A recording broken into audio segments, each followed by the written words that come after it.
Sir अभी ये जो आपके द्वारा सुनवाई किया गया, क्या कहिएगा इसके ऊपर?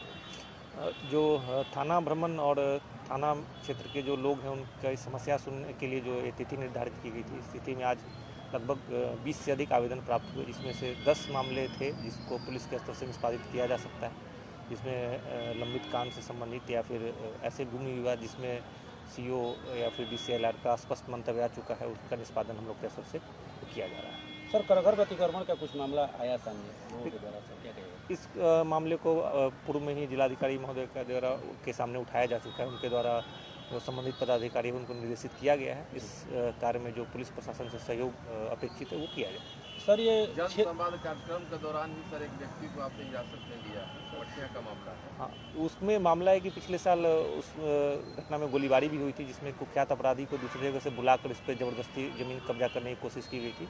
जो व्यक्ति को हिरासत में लिया गया है वो पहले भी उसी कांड में अभियुक्त रहा है और उसका अभियुक्तों के साथ संबंध रहा है, उस पर निरोधात्मक कार्रवाई की जा रही है। बबनी में हुआ, उसमें उसके परिजन आए थे, उसके बड़े पिताजी लड़के का मृतक था।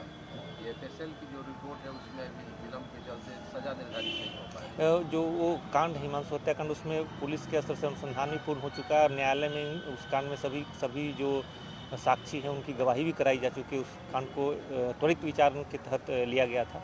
उसमें जो विधि विज्ञान प्रयोगशाला है उसका रिपोर्ट को शीघ्र प्राप्त करने के लिए भी पत्राचार किया गया है और संपर्क करके 1 सप्ताह 10-15 अगली माह के अंदर ही वो जो प्रतिवेदन है न्यायालय में समर्पित किया जाएगा और शीघ्र उस कांड में जो न्यायालय का फैसला है अतिक्रमण के दौरान सुनिश्चित किया जाएगा। झड़प हुई है, उसमें कितने लोग गिरफ्तारी हुई है? कल एक मामला आया था जिसमें अतिक्रमण के दौरान किसी तरह की छोटा विवाद हुआ था, उसमें एक व्यक्ति की गिरफ्तारी की गई।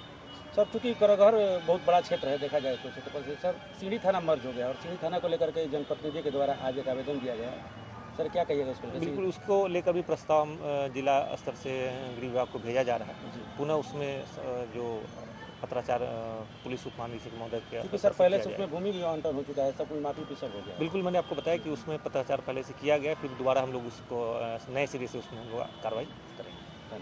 सर आज आपके द्वारा जनता दरबार